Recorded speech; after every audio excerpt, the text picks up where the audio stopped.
What is up, Earthnoids and Spacenoids? I am just a simple Newtype, and in this episode we are heading into space as we continue our coverage of Mobile Suit Gundam: The Origin. Last time we saw the Battle of Odessa take place, and M'Quve went down with his forces. White Base began their journey back into space, where they were met with the Camel Fleet. This time the crew makes a pit stop at Side 6, while Zeon waits outside, and Amuro and Char will fight inside Texas Colony. So let's get into this.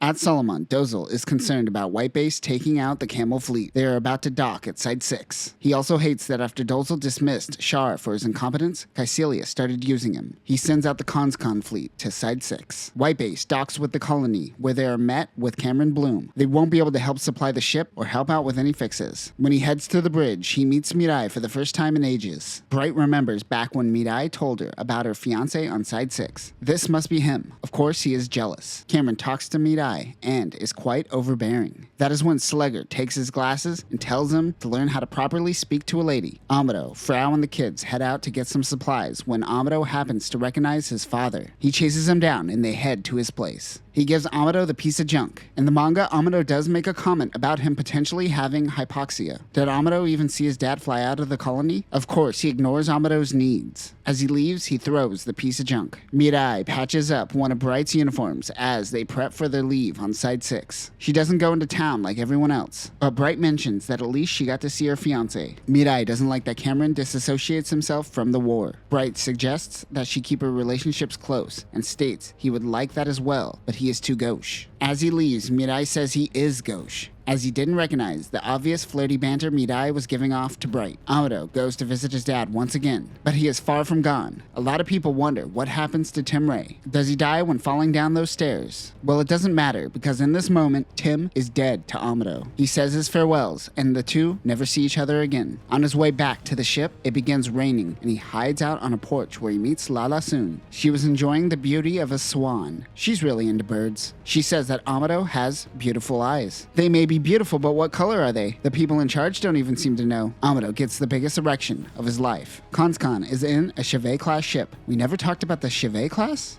How did I miss that one? The Chevet class is a heavy space cruiser typically designed to defend and escort flagships. This ship is not designed specifically for mobile suits, but its hangar can be converted to accommodate 8 units, twice as many as a Musai class. In Igloo, they retcon this ship to have a triple megaparticle gun instead of a double. These could rotate 360 degrees. Other weapons include a missile launcher, a twin anti-aircraft gun, and various other anti-aircraft weapons. They are waiting outside of Site 6 for White Base. Zeon has been pressuring Site 6 to force White Base out of the colony. Meanwhile, the White Base team figures out what they should do, as the Chevet-class ship has more firepower and can carry 8 mobile suits. Cameron comes on the bridge and volunteers to be a shield between Zeon and White Base, as Zeon can't attack a civilian ship. Mirai doesn't like that he is butting in. That is when Slegger comes in and gives her a good slap. If a man disrespects you, you tell them to stop. But if a woman does it, you give them a good old smack. He looks over to Cameron and says, "Are you gonna let that bitch talk to you like that?"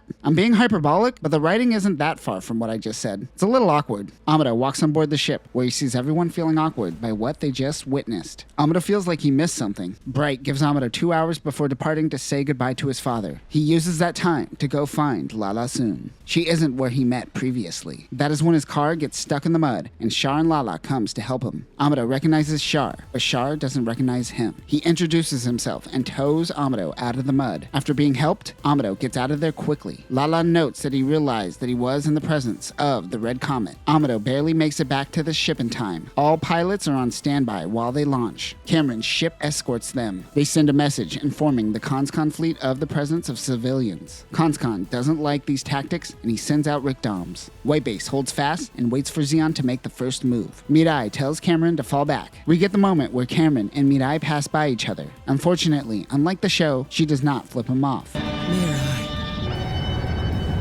As Cameron's ship turns around, White Base begins firing on the Conscon fleet. They take down one of their Musai-class ships. Amuro is taking out all his sexual rage on this fleet. Sayla still struggles to get used to seeing so many lives done in a matter of seconds. White Base gets hit. Meanwhile, Char and Lalah watch the battle go down on the news. Conscon witnesses Amuro take out 12 Rickdoms and 2 Musai-class ships. The Zeon commander fires missiles on the Gundam. Amuro is able to dodge and take out the Chevet-class ship, destroying the Conscon fleet. Lalah sensed that this would be the outcome. Char believes that the Gundam pilot's powers have been unlocked and may be on the same level as Lalah. White Base makes its way out of Side 6 airspace. They later reach Texas Colony. Inside is Lalah and Char. He tells her that this is the only remaining colony on Side 5 after the 1-week war. With the two is Dr. Flanagan. They get word that White Base is making its way to their location. Dr. Flanagan tells Char that Lalah hits the target 70% of the time during simulation training. He says that even an ace pilot like Char would probably struggle to get 50%. Flanagan wants to do an official test on Char, but he refuses. It seems he has always dodged the question of whether or not he is a Newtype. In the anime, it all culminates at the end, but in the manga, we get moments like this that subtly show he is actively running away from this answer. They've tested 7 subjects so far, but only one is close to Lalah's levels, Chalia Bull. One thing to note is that he was an older man in the original anime, but they are younging him up in this manga. Young and sexy cells, I guess. He meets Lalah for the first time. The White Base crew plans on forcing their way into the colony and taking it over. They are going in blind. Sayla wants to join the team and tells them that she used to live in this colony, so she can be useful. She, Hayato, and Slegger will go out in the gun tank. Sayla in the gun tank says it was just like back then. She remembers when she was a kid with Cassaville and fled Side 3 in the gun tank. Chalia Bull launches in the Browbro. Unlike the anime, the manga doesn't have the side story of Kycilia using Chalia Bull to prove that Lalah isn't all too powerful. However, while launching, Chalia seems to carry the same resentment towards Lalah that Kycilia had in the anime. Bright sends out Jobjon and Danny to assist. They are going all out on this attack. Char notices this and goes out to help Chalia and test his new Gelgoog. His men beg him to wear a normal suit, but he says, "What? You think I'm gonna die like Dren?" Ha! The team is able to breach the core and make it into the colony. Sayla notices the lake is non-existent. The graves of her mother and Lucifer are most likely not there anymore. Amuro is able to sense something in front of them when the Browbro begins his attack. Jobjon and Danny move in their gun tanks, but Amuro tells them to get back. Chalia shoots and destroys one of the gun tanks. He continues chasing the Gundam. The Browbro takes out the Gundam shield, but Amuro is able to get a shot on him. The other mobile suits regroup.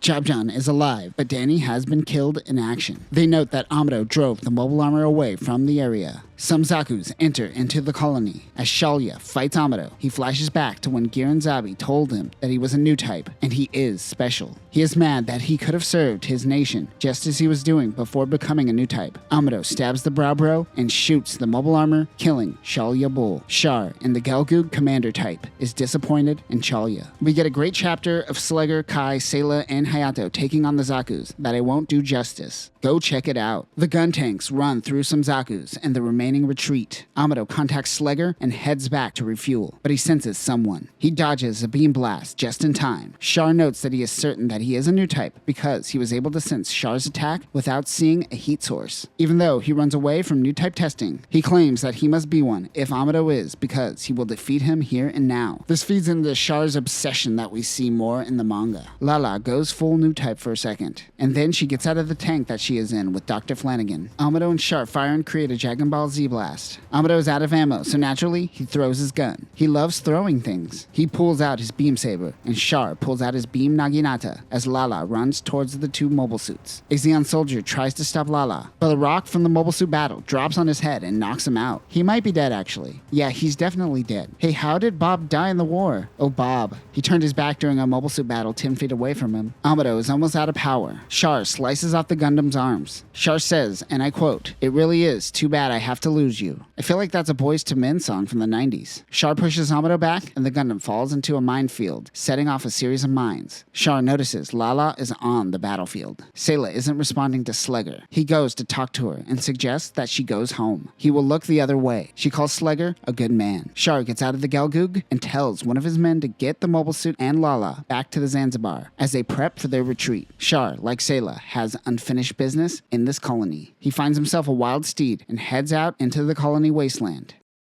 And that will do it for this episode. With Mercury already dead and no involvement of Kycilia in the Chalia Bull arc, the manga certainly is veering off course from the anime. However, even though there are drastic changes, it felt like it was able to hit the same beats as the TV show. Next time, Char will meet with Sayla. Amuro will meet with Dr. Mosk and get the upgraded magnetic coating, and we prepare for the Battle of Solomon. But that will do it for now, Newtypes. Remember to keep your woman in line. Nope, I regret saying it. Nope. Peace?